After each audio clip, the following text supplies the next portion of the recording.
Binary search. We all know it, but we know the slow version. By applying a few modifications, we can speed it up quite a lot. Maybe it's been a long time, so let's remind everyone how binary search works. So we have a sorted array of things.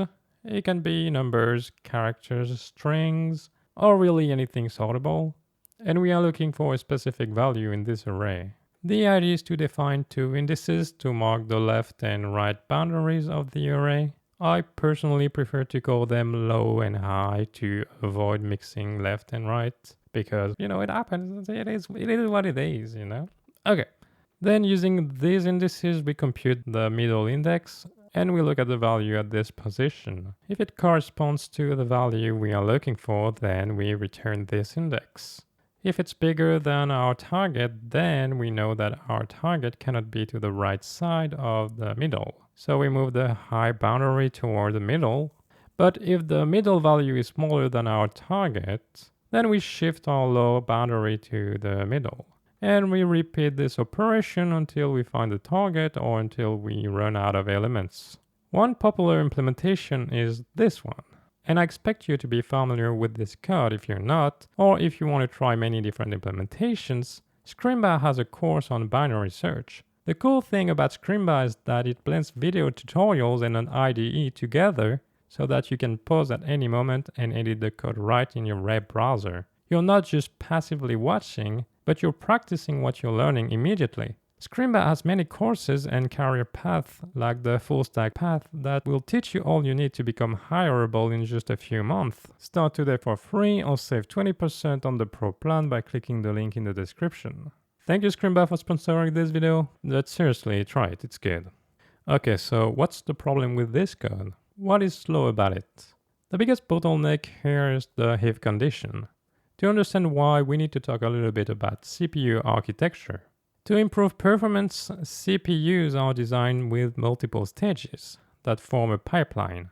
Each instruction passes through all the stages one by one because each stage is independent and takes only one clock cycle. The processor can work on multiple instructions at the same time, with each instruction residing in a different stage. The problem with if condition is that it breaks the flow of execution into multiple branches, and the CPU doesn't know which branch to load until it executes the condition. But instead of waiting for the result, the CPU has a branch predictor that decides which instructions to put in the pipeline. The branch predictor works by keeping track of a sort of history of the branches that have been taken and choosing the branch that has been accessed the most. The problem with binary search is that the probability to go left or right is pretty much 50%. So the branch predictor is going to be wrong about half of the time. And the CPU will start executing the wrong instructions. And once the CPU realizes that it needs different instruction, it needs to flush the pipeline. On modern CPUs with deep pipelines, that can take 15 to 20 clock cycles, which is pretty slow. So the best way to avoid branch misprediction is to remove branches. So we can rewrite binary search without using branches. The idea is that instead of using two indices, we can use a variable to store the length of the subarray being searched and a pointer to point to the beginning of this subarray. Technically, we could use an index instead of a pointer and it should work fine, but I will keep using a pointer. At the beginning, we initialize the variable to the full length of the array and make the pointer point to the first element. Then we compute the middle by dividing the length by 2. This time we are not going to check if the middle corresponds to our target. Instead, we will check if this value is smaller than our target. If it is smaller, then the target cannot be on the left side. So we update the base pointer to point to the middle, and we update the length. But if it's equal or larger than the target, then the target is on the left side and we only need to update the length. Okay, for those of you who are locked in and feel like the way we update the variable doesn't make sense, stop noticing! You're making the video longer. The truth is that we could write many variations of this code, but I've decided to stay as close as possible from the sourced material so that you can read it yourself and to avoid silly mistakes. Inside the original paper, they actually implement lower bound to find the first value that is superior or equal to the target. That's why if we repeat that while the length is bigger than 1, then when we exit the loop, the base will point to the largest element in the array that is smaller or equal to the target. So if the pointer points to the value we are looking for, then we can get its index by subtracting from it the address of the first element of the array. If the value pointing at is smaller, then we're interested by the value at the following address. So at this address, plus 1. And because I'm writing C++, I can just add the condition. If it's true, then the result will be 1, otherwise it will be 0. Now that we have the index we're interested in, we just need to check that it corresponds to our target. And if it does, we return it. If it doesn't, we return -1. There's just one problem with this code. The index we just calculated can point outside of the array. So before trying to access it, we need to verify that it's smaller than the number of elements in the array. Okay, I hope you're not too confused because it is confusing, especially that now, not only do we have code that is more complex, but we still have an if-else condition. We gain nothing. This is literally just worse. So let's focus on removing this branch, shall we? The first thing to notice is how we update the length.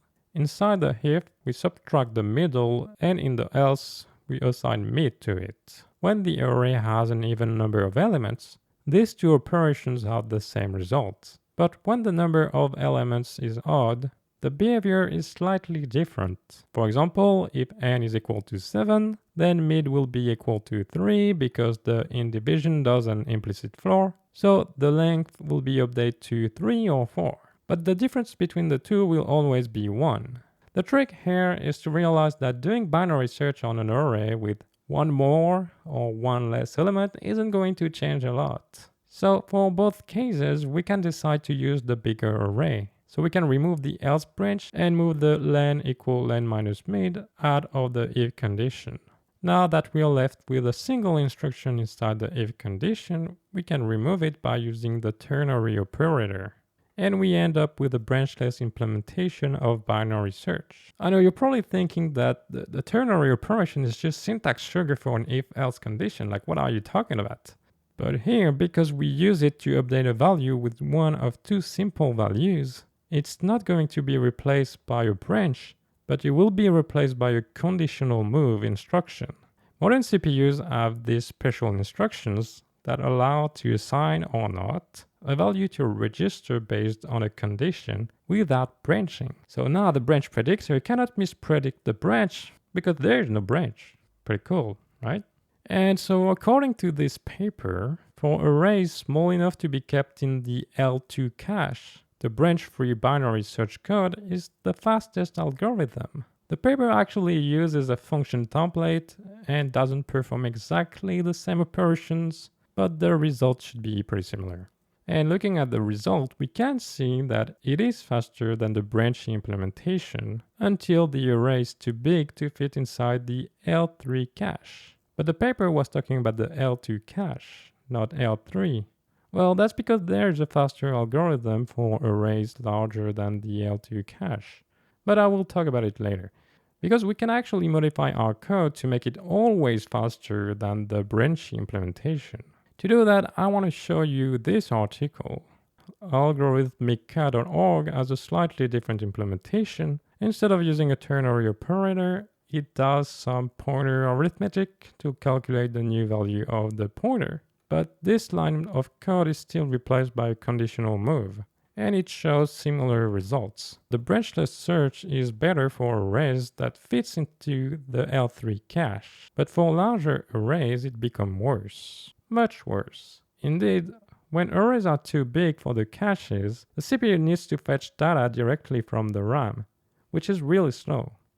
And with the branching implementation, if the branch predictor predicts the correct branch, then the data will be available sooner than with the branchless code. And the overall cost of branch mispredictions becomes less important than the time wasted waiting for memory.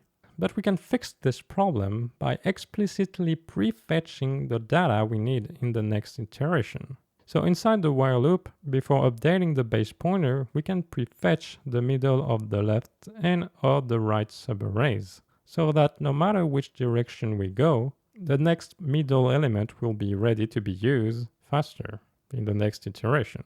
Using prefetching, the performance on large arrays become better than the branchy code. We now have the best of both worlds. But if you need to go even faster, then you will need to organize the elements in your array differently, using what is known as the Eytzinger layout, and use a branch-free search with explicit prefetching. If we go back to the branchy algorithm and draw how it would access all elements in a solid array, we realize that it draws a binary tree. The idea behind the Eytzinger layout is to create an array representation of this tree, such that the node at position I has its left child at index 2i plus 1 and its right child at 2i plus 2. With this layout, we just need to start from the first element and then jump to either 2i plus 1 or 2i plus 2.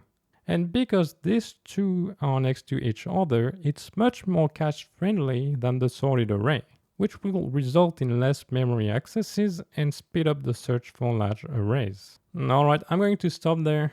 So if you'd like me to make a video about the Eytzinger layout, tell me in the comment. Or you can just go and read the articles and paper. See you later. Elevator. Bye. Bye. Bye. And try Scrimba, by the way. It's actually good. You know, I actually learned TypeScript using Scrimba like years ago. I actually like it.